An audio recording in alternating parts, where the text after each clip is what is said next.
Let me see this. Let me see it. Let me see.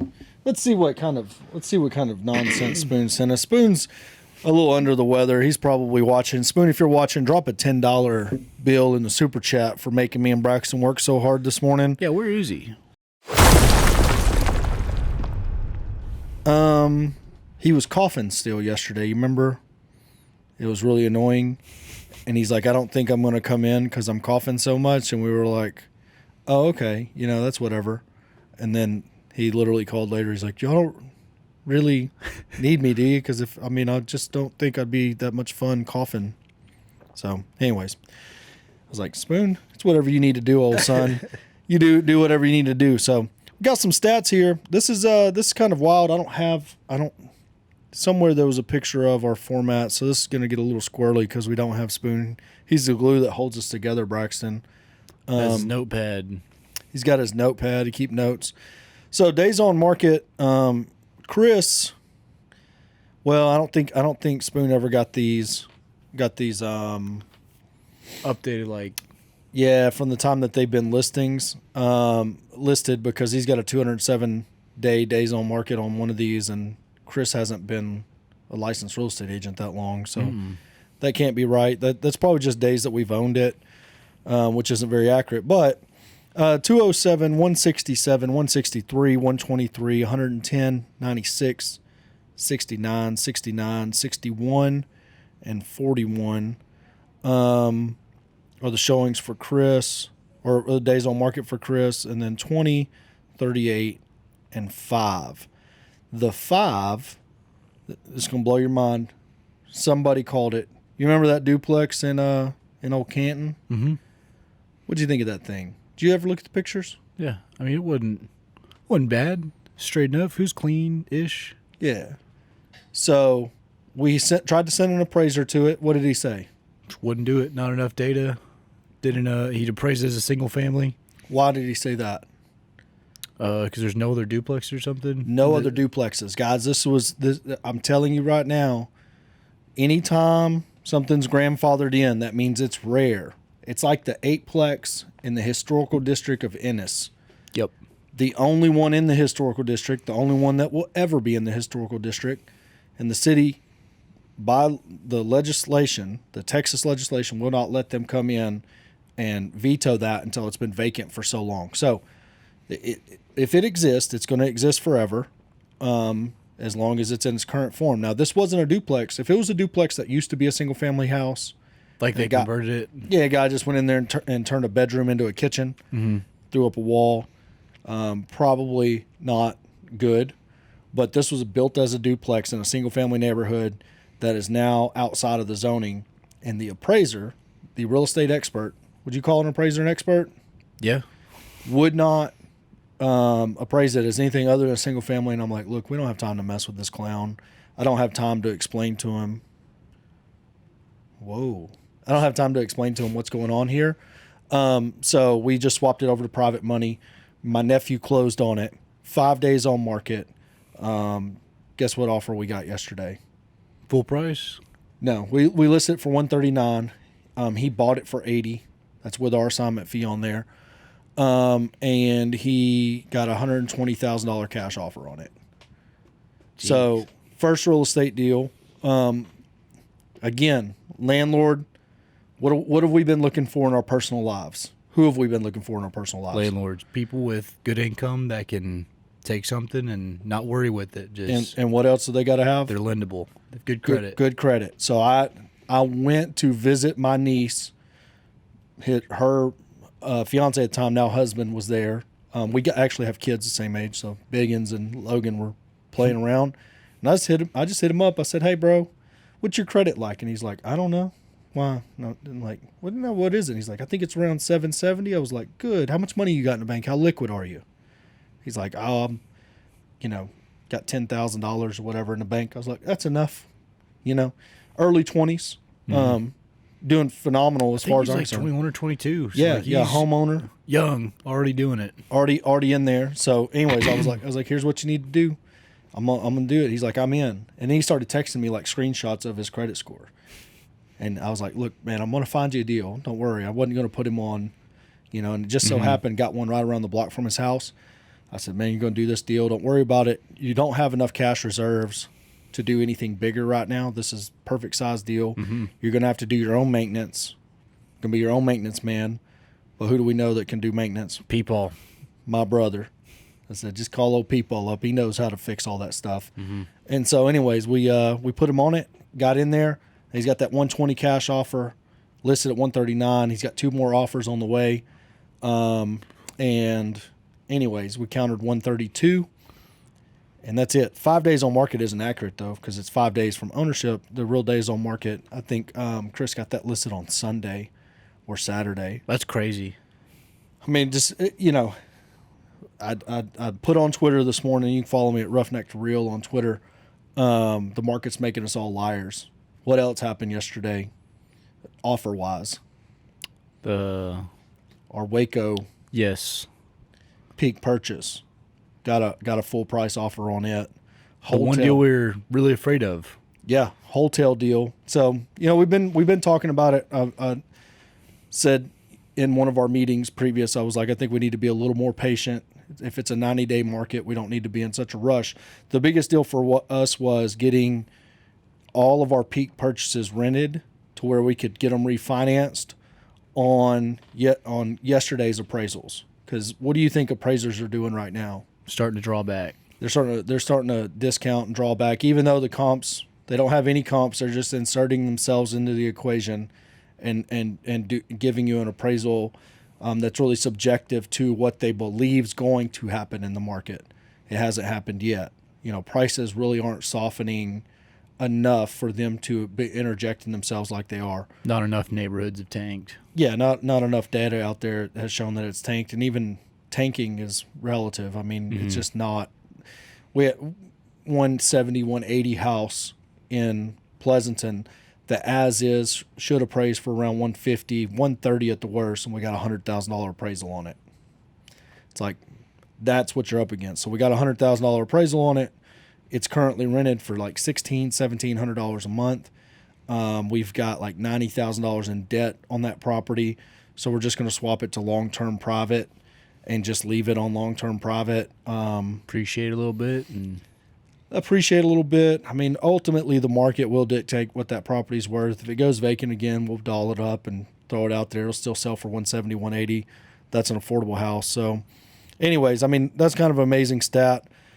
Close this week, which I guess last week's closing kind of carried over today. We got, well, we've closed Sunchase. I don't know if we closed our property in Chandler.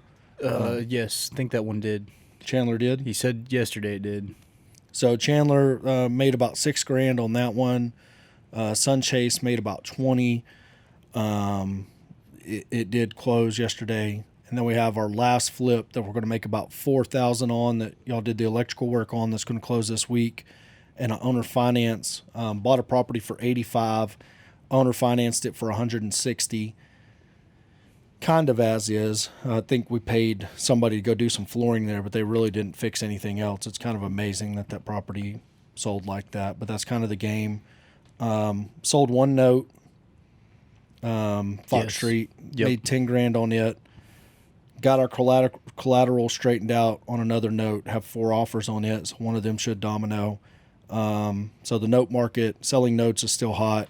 It does seem like we're, I don't know, still getting action on them. Yeah. Like on all of them, they're getting some interest. Like not any change, I guess. No, I haven't noticed a difference. I mean, it's the same. Couple people every time, just poking around at it. Mm-hmm. And if you think about it, it really is a good investment. I mean, hell, when they're buying that paper, you know, that 160 note, we get it, it'll be a 150 note. We'll sell it for like 110.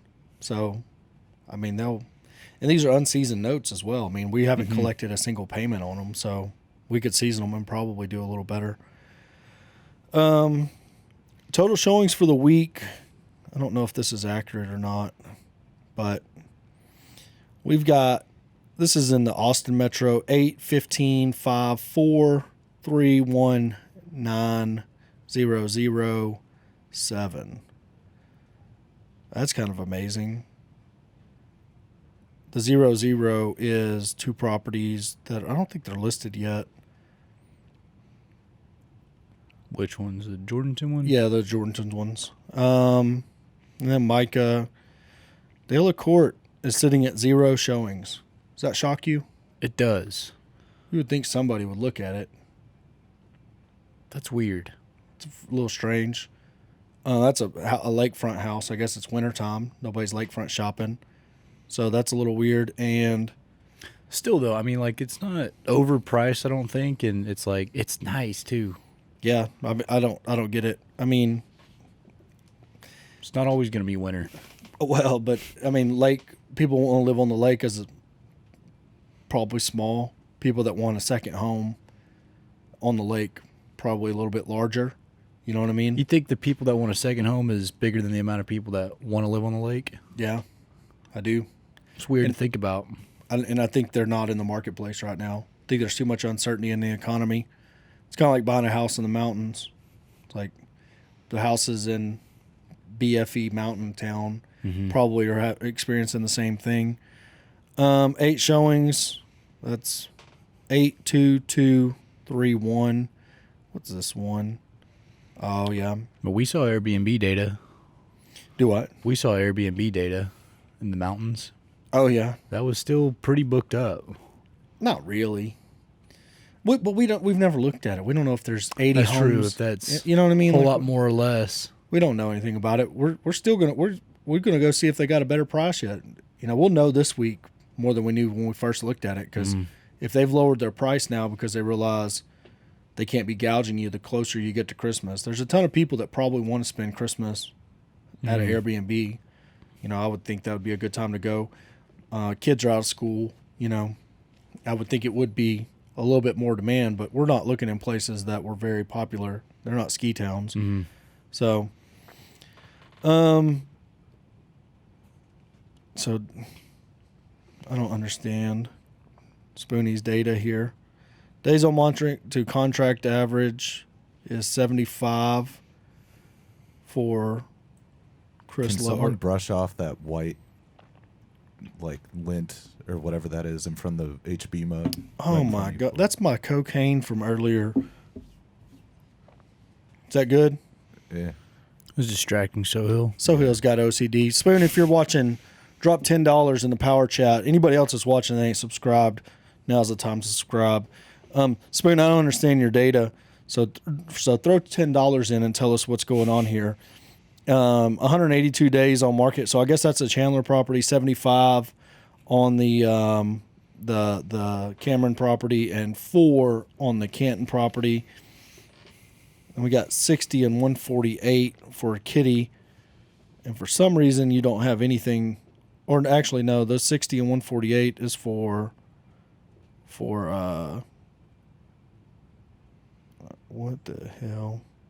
Oh yeah. So the we did get another contract, that Paris property. Yes.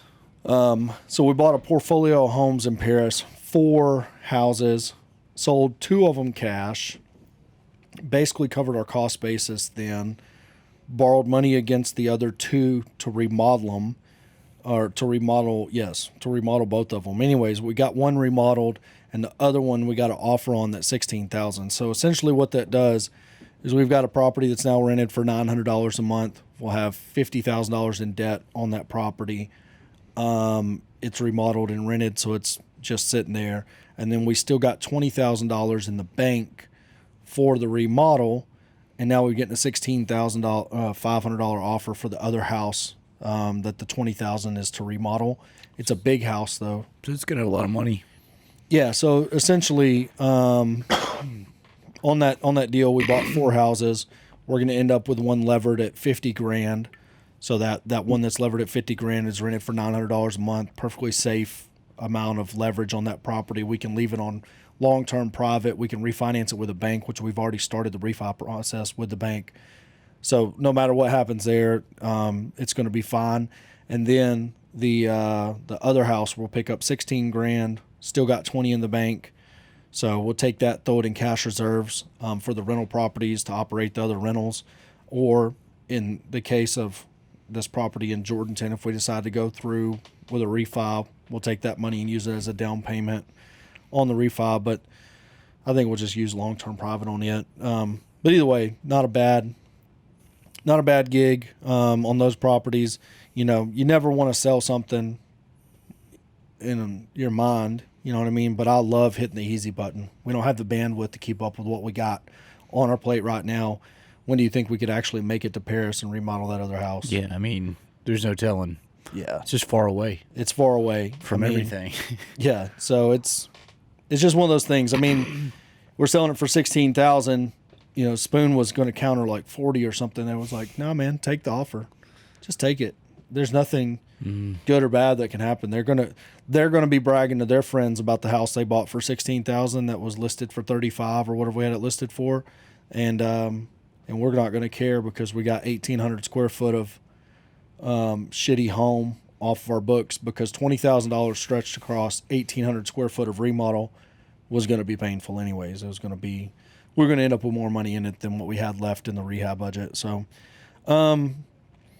I mean, that's kind of it. Marketing wise, Braxton, you did a thing before Thanksgiving. What'd you do? Tell the good people of YouTube how your Thanksgiving went. How that Wednesday specifically. Wednesday night started about 4 p.m. Set out on a journey of bandit signs. Where did you go? I started in Luling at the Buc-ee's. Okay. I guess I went. Lockhart was the first place I slammed. Okay. Then to Luling, and then into New Braunfels. Hit New Braunfels pretty hard. San Marcos Outlet Mall. Okay. Started making my way up. Hold on. He doesn't mean any of those locations. Allegedly. Right. But you essentially did every Buc-ee's in the southern part of the state. Yeah, I just made a Buc-ee's loop because then went over to Bastrop, same thing. Yeah. Got all around there. So were you stabbing them in the Buc-ee's parking lot or at the exit? At the exits, but mainly if I could, like, cross the street on a feeder road or something. To where whenever I'm trying to pull out of a Buc-ee's, you're looking right at it. I'm looking right at the sign. Then I'd slam the intersections. So what was the idea behind doing Buc-ee's on Thanksgiving? Thanksgiving's probably the most traveled holiday of the year. Okay. Everybody's gonna stop at a Buc-ee's. What do they do at Buc-ee's? They spend money, spend their time, Take a little get fuel. shit? Yeah, like it's just a nice place to be. Yeah. Christmas shop while you're there. Yeah. Like there's nothing that you can't do.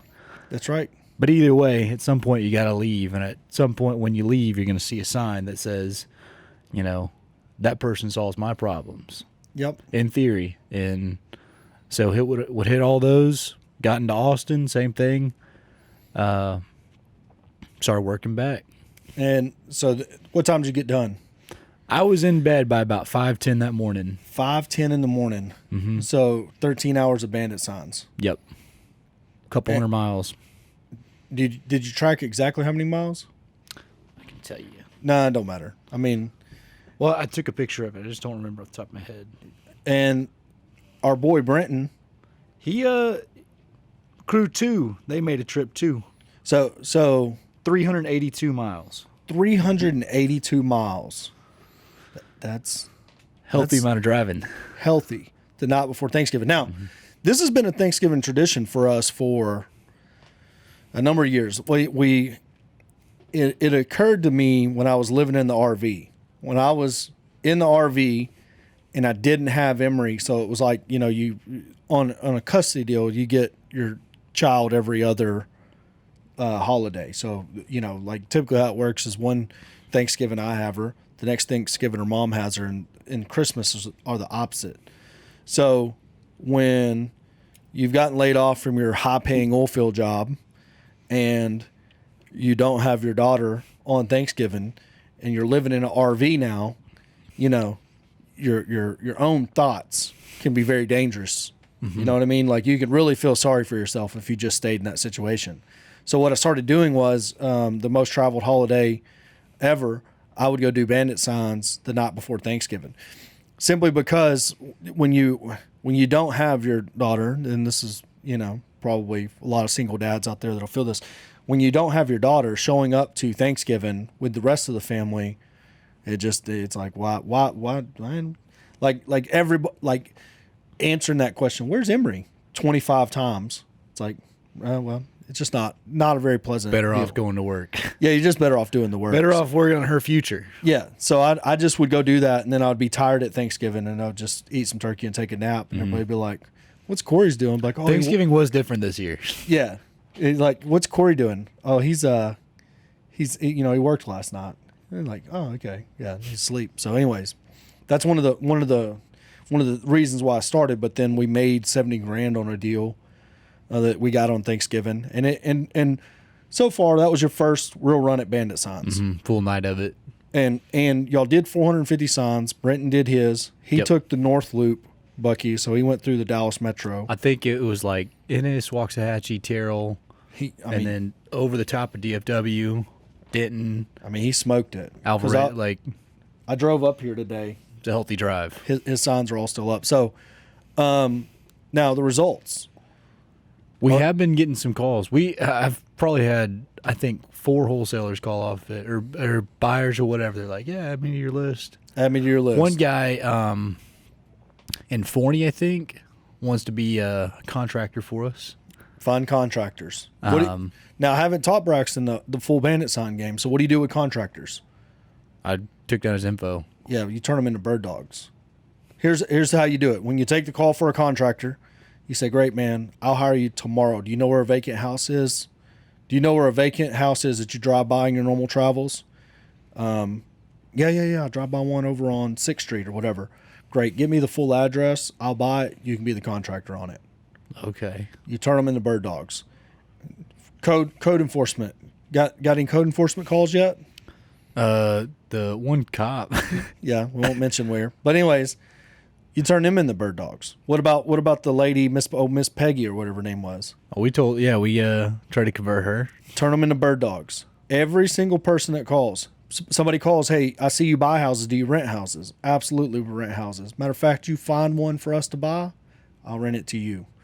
Turn them into bird dogs. Okay. So every junk haul out people, when you finally get the people that clean out houses, those are the gold nuggets of Bandit signs. When they call and say, hey, I clean up properties, that person, if they are any good at business at all, like we just watched a little B&I group down here doing their thing, the junk haul out guy, if he's got ads out, if he's doing his Bandit sign game, if he's on top of his game, who calls him to clean out houses? Someone that needs a house cleaned out? No. Family with dead relatives. They've already done the estate sale. Everything's left behind. That makes sense. So when he calls, now you got to say, it's a different line. Hey, look, how many estate sale cleanups do you do? How many estate sales are you a part of? So you ask that, great, I need their contact info. And, so it's a different conversation. It's not, hey, and then absolutely you can clean out every property we get forever. You give me one deal You've got that. You will clean out every property I buy for the rest of forever. Because it's a sunk cost. You're going to pay somebody to clean it out anyways. So it's like you can't beat that either, though. So in and of itself, Bandit signs always are a good lead source because it creates bird dogs. The newbie that calls creates a bird dog. Used to, when sub 2 wasn't so mainstream, it would create a bunch of sub 2 leads because an investor would call and you'd be like, hey, do you got a deal that doesn't have any equity? If it doesn't have any equity, I'll buy it and I'll pay you $5,000 if you give me a deal with no equity, because then you could take over that person's payments.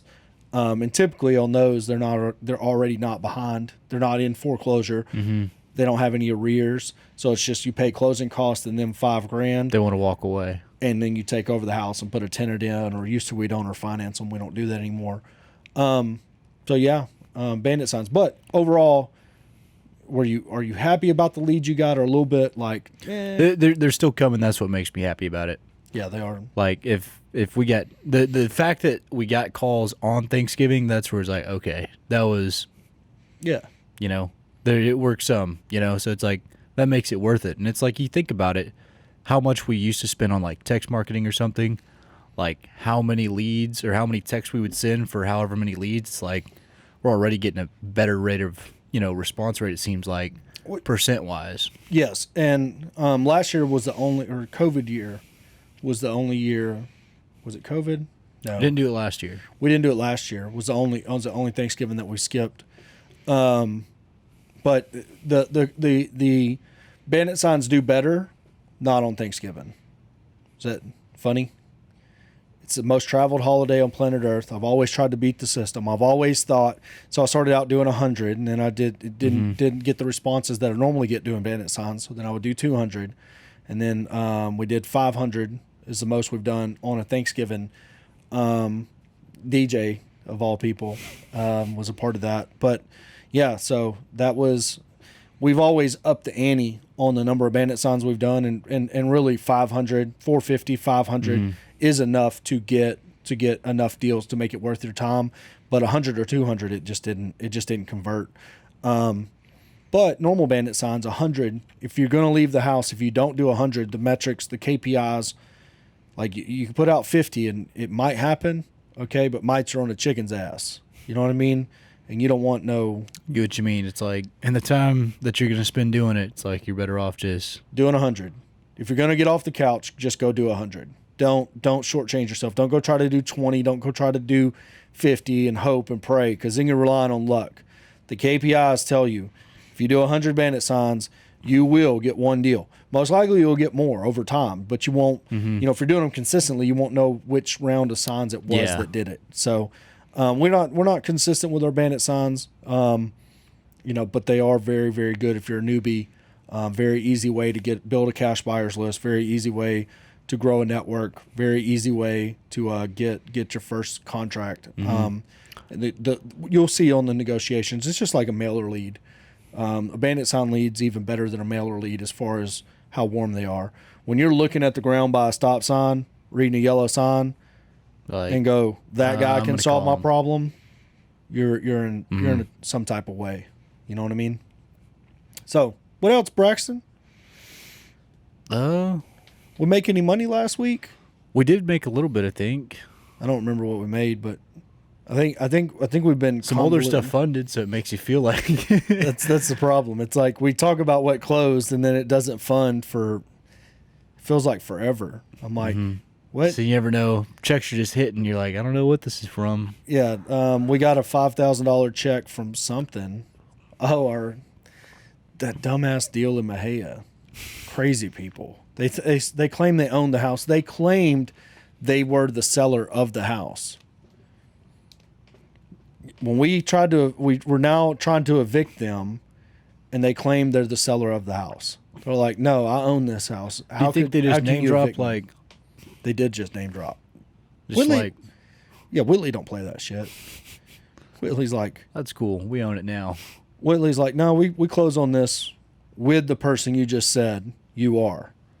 And she's like, I'll be out by Friday. Well, that's a lie. Just stay with that eviction. Just keep it going. Just don't let your foot off the neck. They ain't going to be out by Friday.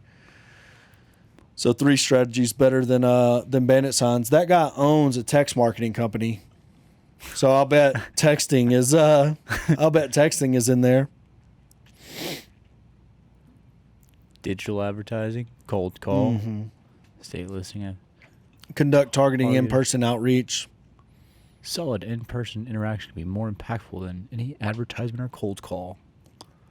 But finding motivation is the key to all of this. And I wish we could get the name of the Twitter layoffs, see if they need to sell.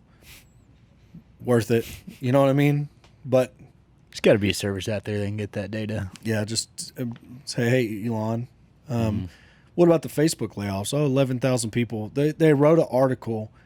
This is off topic, but they wrote an article about those 11,000 people that got laid off from Facebook. And 2 of them were husband and wife, hired out. Both took maternity leave after a month on the job. Facebook's maternity leave goes into effect day 1. They both took 6 months off paid for maternity leave, came back to work. So they worked there a couple of months, came back to work, and then they're swept up in the round of layoffs. And they're like, I can't believe this happened. You didn't work there most of the time you worked there. Yeah, this isn't a 10-year employee that's like, oh my gosh.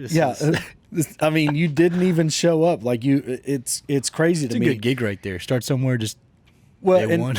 the comment section on that particular thread was like, it was really telling, because the average human does not get those kind of benefits from their job. They don't get 6 months paid family leave for having a child. You get what I mean? They get the 12-week Do you non-paid. think they should? You know, it's hard to paint with such a broad brush. There is a level where it does make sense for a certain amount of time for somebody to get paid leave, that somebody being the mother. The problem is people that work the system, because the father, I've been there 2 different times. We are useless. We are useless humans after a certain number of weeks go by, as far as the child is concerned. They don't want nothing to do with us. They ain't about that life. But something interesting, Biggins' mom got fired from her job for being pregnant. Really? Perfectly legal. Did not know that. That's crazy. I just to see the other side of the coin, like, I do get it. You know, if you're not able to perform at the same level, it's like, hey, we hired you to act in this role. She didn't get fired for not being able to perform the job. See, that doesn't. She make got sense fired anymore. for having to take the time off to care for the child.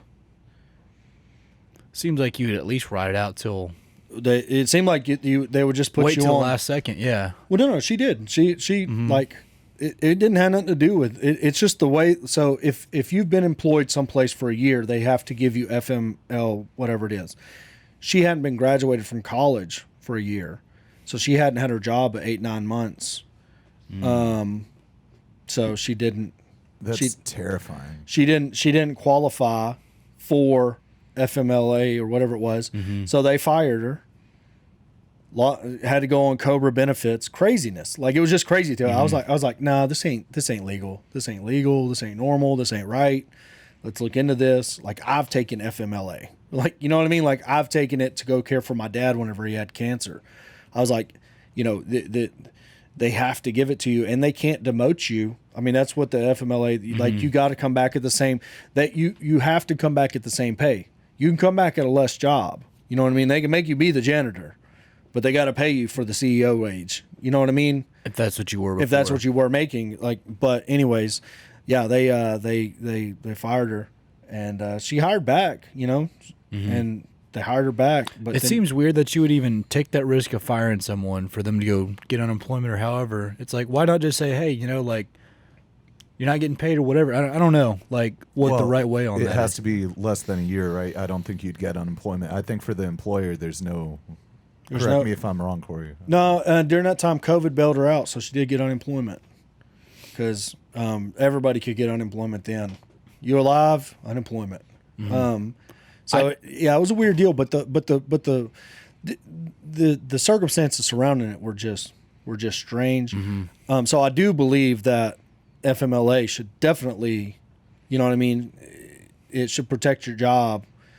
You know, like, if you hire out, like, if I'm 8-9 months pregnant, how do you expect me to get a job? It's like Yeah. if there's no protection, it's like It's nobody's going to hire that literally person evil. How are you going to care for that child without your job? without your job. That's right. But the 12 weeks is more than enough time. I will say that. As far as an amount of time, by the time 12 weeks rolls around, baby's good and hearty, nice, solid. Well, all mine have been good, solid children, big, meaty, heavy eaters. You know what I mean? I do take more of a capitalistic approach, though, and say that I would say leave it more up to the company's discretion, and a better company's going to have a better policy that's going to attract more employees, attract better better employees. Yeah. And it's like, no, I don't want to work for you.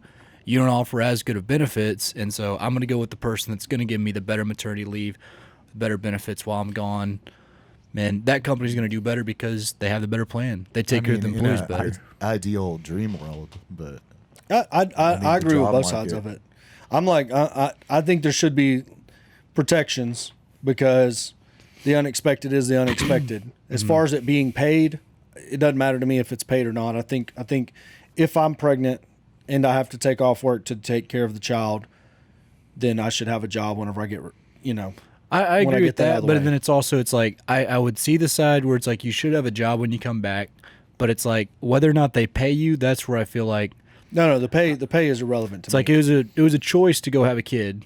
So it's like why should I as the employer have to go pay you to take time off? I do agree with that, but I think I think it's a good idea that they should, but not necessarily required. I think the when you come back to work, you should have a job, and that's it. Like, but there's a whole bunch of nonsense out there that you don't really know about it until you run across it. That you're like, Yeah. that's Like, a little that's a real. little wild. You know what I mean? That I'm happens. Like you got fired for missing work because you had a baby. That just seems weird. That's Like that's I don't know why firing would be the choice. Like why that was the decision versus Now I might say this: it might have been because she could get unemployment. oh, like, hey, we'll actually help you out by Yeah, firing like it you. might have been that. Might have been, hey, well, let's hook you up. They got everybody gets unemployment now. You're fired. Go draw that unemployment. There's some free If money. that's the case, it's even better. But it's like I do get Might if have an been. employer can't afford to pay for them to, it's like, hey, you have a job when you come back, but it's just Yeah, but as far as like our employees go, I mean, none of them are pregnant, I don't think, but there isn't anybody that would. I mean, we would pay them. There wouldn't be like. I mean, we'd ask them to work though too. yeah, Yeah, no, we understand you have a child and all that. He's welcome to come up here. Not come up here, but can you work from home? You think you can do some leasing from home while you're there? You know what I mean? Like we'll continue to pay you, your full wages. We're not asking you to work a full day, but every now and then, just Which is fair. do a little follow up. Yeah, like get it on something that you can do. When I was caring for Biggins when he was a little bitty, that's whenever we developed the text marketing, and I developed that system for holding a child with this hand and texting with this hand. I taught Braxton that system. Yeah, Quick reply. Quick reply. I set up all the quick replies. I was like, man, these are the 5 responses I have. These are only 5 responses I have to give. Wrote them out in the quick replies to where I could just click with one mouse. So I would never have to use the keyboard hand because the keyboard hand was holding a baby. So anyways, Braxton, old real estate markets got a lot of life now in between Thanksgiving and Christmas. Little pop. It is it's doing surprisingly well. As far as motivation in the marketplace and selling and all that, it seems to me investors still aren't buying. The duplex offer is a couple. They're buying it in their personal name. They didn't write it in a. They're living that American dream that everybody talks about. They did I not wanna write buy a it. duplex and live on one side and run out the other. I guess. I mean, I assume that's what they're going to do. I mean, I can't imagine them doing anything else. But pretty wild to me that it wasn't. So investors, the investor buyers are currently not in there. Interest rates. You got any refis going through? Not any recent rates. No, what Not rate there quotes? Hadn't made it that far along. Did just get one denied. You think that's a real Yes. denial? I don't know. Because they did change to now 70% loan to value So they lowered the loan to value. on a 30-year product. Granted, they were only ever at 75, but still it's lower. Yep. I would have to repull comps, and I will later. I remember there being quite a bit more than how they made it seem. It's a small. It's a small market, but it was selling a lot of stuff. Selling I'll send them the appraisal, like what we had. Like, hey, look, I mean, we had real data to go off this. So it was. Because it wasn't that long ago. Yeah, it wasn't that long ago. But arguing with them, that secondary money, that non-QM money, dries up. It's the very first money to disappear from the marketplace. Surprised it's still hanging in there. You know what I mean? But Still at least looking at stuff. yeah, I mean, it's just like when COVID hit. So COVID hit, the non-QM money evaporated instantly. 90% of hard money lenders put the pause on. So hard money lenders came back probably within a month. Hard money lenders entered back into the marketplace. Jet never quit lending, by the way. Jet lending never paused. They closed a $400,000 refi for us in Comanche, Texas. Where's Comanche? Middle of nowhere. Right. I was like, oh man. it was a cash out refi. Like so that money that we got out of there was going to Coleman to remodel those apartments. Okay, so we're pulling money out of Comanche to go remodel Coleman, and I was like, there's no way they're going to stay with this. And they stayed with it. And so we pulled that money out. They gave us a rehab budget on Comanche as well. So we rehabbed Comanche and started on Coleman at the same time, right in the middle of COVID, though. I mean, right dead March, shut down the economy, stay indoors, COVID. They funded a deal for us in Comanche.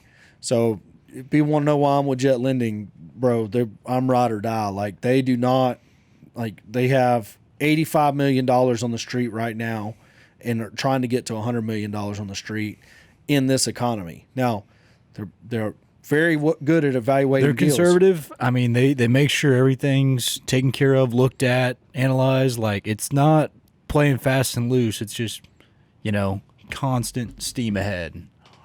5,000 deals worth of experience. Owner of Jet has Eddie Gant. So. What is it, 2004? What? Well, they started 2006? No, they started in 97. Oh. Was that the company John? Rob. Yeah. Rob will be back next week. Yeah, so Rob will be here next week. So I'm just telling you guys, like your hard money lender is getting squirrely. Nothing sucks more than being at the closing table and not getting to close because the lender pulls out at the last minute. So non-QM money, first to do that. And guys, if you need a loan, we are Jet reps. So you can go to roughneck2realestate.com and hook you up, and we'll give you a loan. But I just know that non-QM money, they went into tertiary markets and it was a stretch. They wouldn't even look at our 20 units there 8 months ago, whatever it was. And then they were going to do a single family. So, I mean, they kind of stretched their boundaries whenever things were good. Now things are slowing down. So I think I just think they don't want to do the rural markets anymore. I think they're going to get way more conservative on that. It's just a personal opinion. What's QM money? Qualified mortgage. So a qualified mortgage. So non-QM just means that it's not going to be a qualified mortgage. It's going to have higher interest. It's going to the whole just loan process is a little bit different in what they actually look at. They try to look more at the asset as opposed to how if you go to a bank for refinance, they're going to look at tax returns and income, stuff like that. Got you. They look more any like non-bank, like hard money lenders, like non-QM. All hard money lenders are non-QM, but this is like 30-year money. It's a real mortgage. It's like they're called mortgage capital. Will be at the end of their name or something. Mortgage brokers. I mean, it's like. Got you. So when what they do is they take that paper and they sell it to Wall Street, and so when they originate it non-QM. There's a lot more points up front. There's a looser lending guidelines because you're not going to be living there. Yeah. It's an investment product. Ton of regulatory things that don't apply to them, so they charge a higher interest rate and more points. But when they sell it to Wall Street discounts it a little bit because it's not a qualified mortgage. Wall Street likes to buy qualified mortgages because they feel like it's safer because, if Braxton gets in a bind, he's not going to default on his personal residence, but he might default on an investment property. Yeah.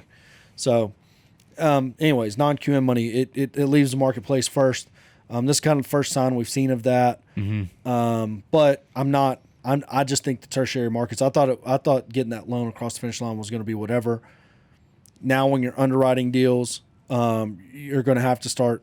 I know a lot of people are out there doing the BRRRR method. Do you know what the BRRRR method is? Mm-hmm. It's BRRRR. Yeah, something like that. B, press R till I pick up. Buy, rehab, rent, refinance. Yes, the BRRRR method is a way to buy with private capital, hard money, something of that nature. Buy at a deep enough discount that whenever you refinance it, you don't have to bring money to the final closing. I'm seeing less and less community banks, less and less lenders that will even do that. Every single loan we've closed in the last 2 months, we've had to bring money to closing. Your balance sheet is a lot smaller. Mm-hmm. Your banking relationships are new and personal. right? These are all people that referred you. Yeah, I think that does help. It's like it's tight. I'm going from a strong referral to not just somebody, Yeah. The only one that you've done that you didn't have a strong referral was the one with Happy. Yes. And did you have to bring money to closing on it? I had to roll money over. What do you mean? To carry the private and second lien. Yeah. Just because he felt that he knew the property, didn't like it. Really? Yeah. So how much? What loan to value did they do? It appraised at 120, and I think they loaned 45.5. What? Yeah. So they're real safe. But my aunt, she was cool. She's like, yeah, I'll get she's all about it. She didn't care, She's like, I'll take a second. I'm like, and she's like, yeah. I'm like, and you're going to get a better return. She's like, that's fine too. So fun. Just double that up. Like, Yeah. you need to, if you're ever in second lien, you need to expect higher. Yeah, get a higher interest rate. Had to explain that. Like, no, She's you like, need no, to take more. that's not good. I don't like 12%, Bracky. I want to help you out. Nope, you need to take it. Take you the need to 12 take the good return. Yeah, so that's good. Mm-hmm. I didn't know that. I did not know that. But you see right there. I mean, that's Yeah. the difference in banking today versus banking yesterday. Now in Kasi, you didn't have to bring a lot. I brought like $200. Yeah, So so that was just because it banking was too relationship. late. Yeah. Well, and it was the introduction. It was. And I also only asked for that loan amount too. I asked for, I think, 40 on it. Yeah. So that was what I got. So- I didn't want to pull out equity or anything like that. Just as little as I can to pay everything off. That was it. Under leveraged. The one thing Happy did do though is 6.25% interest. Yes. When we're getting 9, so interest rates had shifted that much, but they stuck with their original quote to you. Yep. So yeah, it took a while to get that one closed. Title. It was title and they got an appraisal on it. Both those, it's just the panhandle. It's just slow. Just slow as Christmas. Well, that's nice to know. So that's kind of And sucks. and he also said yes to Snyder too. Same guy, Happy. So you're in the process of that. Mm-hmm. Did y'all have you done your evaluation on? So this is I got on Braxton's ass a little bit. Braxton, do I get on your ass a lot? Not really. I asked Braxton a question, and I said, "You're trying." So y'all bought 9 doors in Snyder. Mm-hmm. I don't even know the gross rents. I don't know anything of it. What'd y'all pay for the 9? 165. 165. That's with assignment, everything. Mm-hmm. Do you know how much money you've put into them yet? I think that's at 13. So you've put 13, 12 or 13, yeah.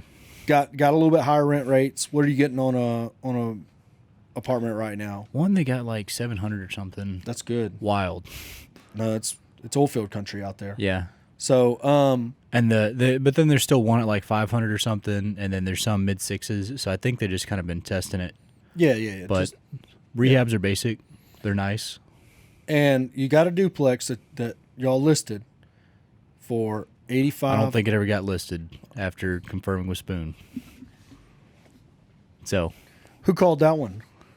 what do you mean? Who told you that? You told me, yeah. I don't. I'm not so sure this listed duplex has been listed. Yeah. Anyway, so I called. I go in and I check on property management loosely. I just go look at the board, and so anyways, there was some misinformation in between property management and ownership, which is Braxton and Spoon. So I was trying to get that cleared up, and Braxton didn't know the answers to my questions, and I was like, well, who's flying this umbrella out there in fucking Snyder, like? And Braxton's like, well, I think Spoon. I'm like, well, Spoon might think you're flying the umbrella because it appears nobody knows what the hell's going on in Snyder because Spoon don't know, you don't know, and property management don't know. And there was a duplex that y'all were going to list for 80, and I was like, y'all, you're batshit crazy trying to sell a damn duplex for 80 in Snyder that needs work. I'm like, I get you're trying to lower your basis, but do you know what it's going to take to rehab that? And until you know what it's going to take to rehab it, you don't know what you need to sell it for. Because if it takes $10,000 to rehab that duplex and you get another $1,400 a month rent, do you do that deal? Yes. If it takes 80 to rehab that duplex, 9,500. That's what your bid is? Mm-hmm. Okay. So you're Both units. Both units. Total. Yeah. So now you know you're going to rehab that. You're not going to sell it. Okay, but if you get an $80,000 bid to redo that duplex, now what's the sales price on it? As much as I mean, whatever. 10. Yeah, $10. Like It inverts. Yeah. And you can't make a decision until you have all that data. And so that was a conversation I was having with Braxton. I was like, I know that when you're trying to do this, when you're trying to build this out and trying to you don't do it willy-nilly. You don't just say, well, let's see if we can get $80,000 for a duplex. It don't make no sense. Like, you wouldn't sell that for $80,000 if another 10 would get it ready. It adds too much value to the portfolio as selling it for 9 units. Even $600 a month. That's right. Each.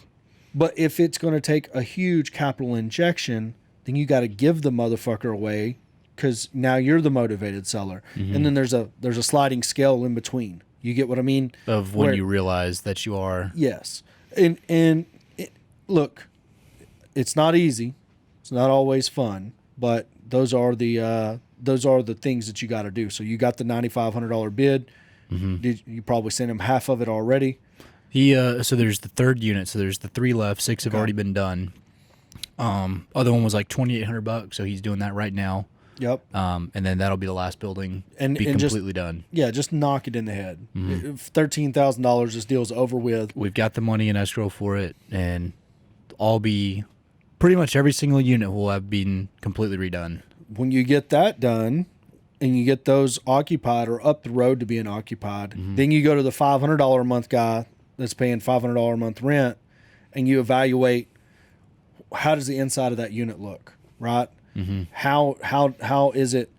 What's the circumstances surrounding this tenant? So, is this tenant a young, able-bodied man like you that is making plenty of money? Is the tenant on a fixed income? Okay. The human approach to this is very simple. If the tenant's on a fixed income, you don't worry about raising the rent. You know, if you got to go up $25 or $30 or whatever it is, you got to do that. But you don't jump it to $800 a month and force that person out onto the streets. But if they are a young, able-bodied man driving a Mustang and a F-250 on 37s, They can probably afford. you go ahead and raise their motherfucking rent. You get them back. You help them grow up. You say, hey, sir, it's time to grow up. Less PlayStation, more work, sir.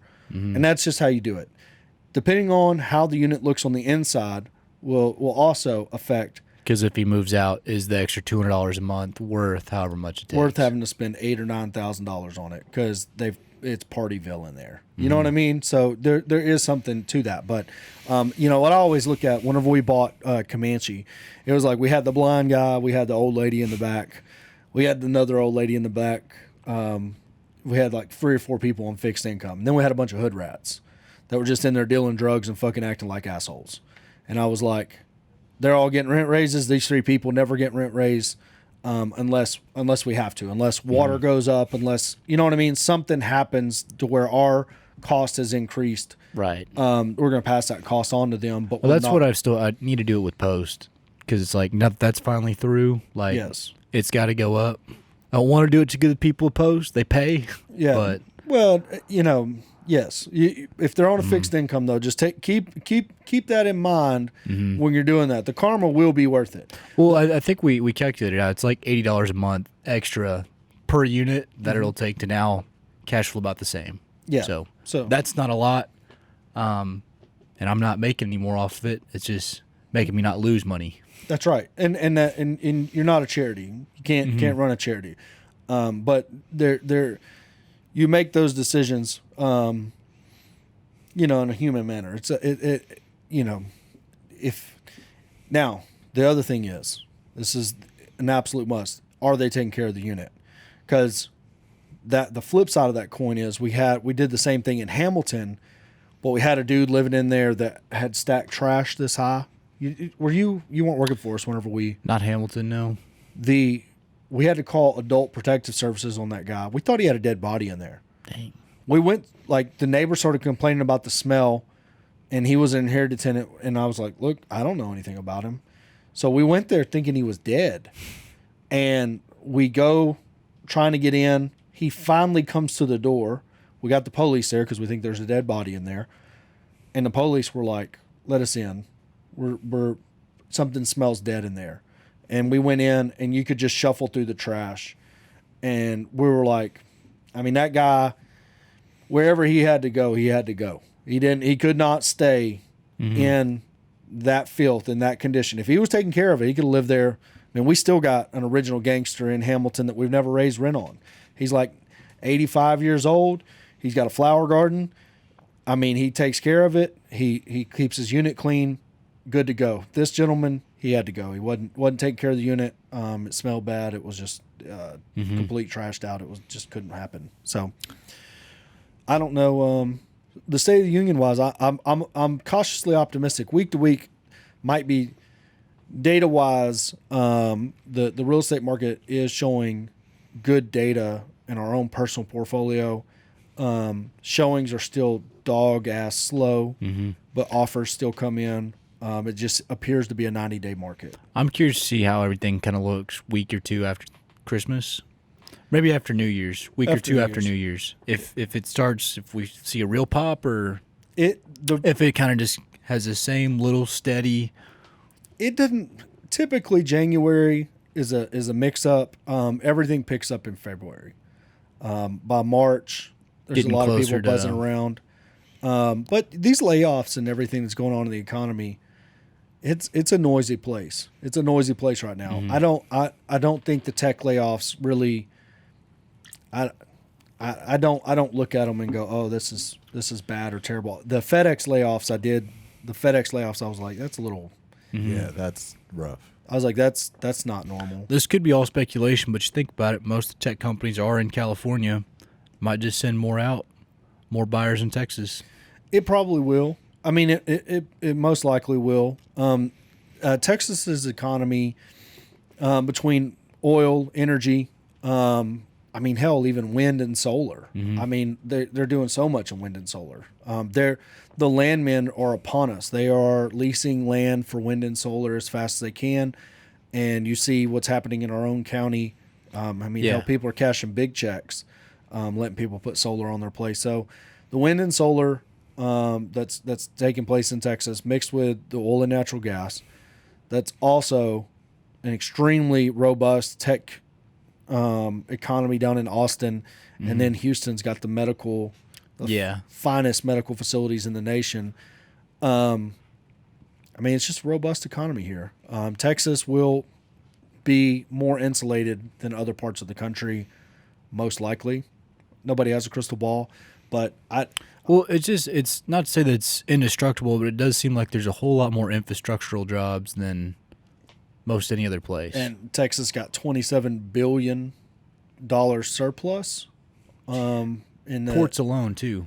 Do what? Water access. Yes, and then I think you have to Google it, but Joe Biden's little infrastructure bill. I think Texas got a $27 billion slice of that pie. It's a little lick to do infrastructure work. So, I mean, we're gonna be getting some better roads and bridges. $35 billion. There you go. So we got a $27 billion tax surplus. Thank you, property tax owners in Texas, that, they raised your appraisal value. That's how they got that money. They're lowering your tax rate, though. Don't worry. They're going to lower your tax rate. It's all hoopla. But anyways, and then the $35 billion from Biden's infrastructure plan, going to create a lot of jobs. But, I mean, guys, rents now, if you're getting less than $1,000 a month rent, just – consider it a blessing. $1,000 seems to be baseline. I would have never thought in a million years half the stuff that we have now would be renting that high, but I mean that's just where the market is. I don't know anything else. I mean, our apartments we still have apartments well less than $1,000, but if you're in a house for less than $1,000 a month, anywhere in the state of Texas, you're doing good. What do you think of the mustache, Braxton? I'm going to grow it out strong. I'm going to show you what this thing can do. I'm going to have a Christmas stash. It's just funny because you always talk like, it'll come. I don't need that. It'll come. I can do it. Popped up since I saw you, Friday? I mean. Come Monday, I was like, whoa. Yeah, once it makes it past the awkward stage, which it already has, once it quits itching, that it's all over with. Mm-hmm. Then it gets so long that it becomes awkward because it's covering your lip, and now you're chewing on it when Well, you eat. you gotta trim that right there. Keep letting the sides grow and get the thickness don't right know. there. I don't know nothing about trim. I trim my beard and neck today. You gotta let it run all the way down. Gotta let it run all the way down. Tails. But anyways, Braxton, real estate's hot. Gonna do a different generations after this probably. I don't know what time it is. Got a little got bit of time. Hour long. Yeah, so we'll be good to go. So, anyways, thank you, people. Spoon did Spoon put his $10 in the super chat? No, we didn't. Like, subscribe, all the things, people. No, but Logan loves listening as he works, and 18sex.xyz, new A dating online. Just, I guess they knew we were talking about dating for Braxton. So Yeah, that we got a little spam bot in there, Braxton. I didn't know they got on like live yeah, chats. I've never seen that. Yeah, I they're watch in a there. lot of live YouTubes. So, anyways, we'll holler later.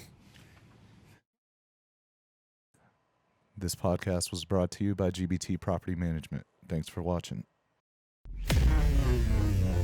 If you like what you've seen here, find Braxton on Tinder and subscribe to my YouTube channel.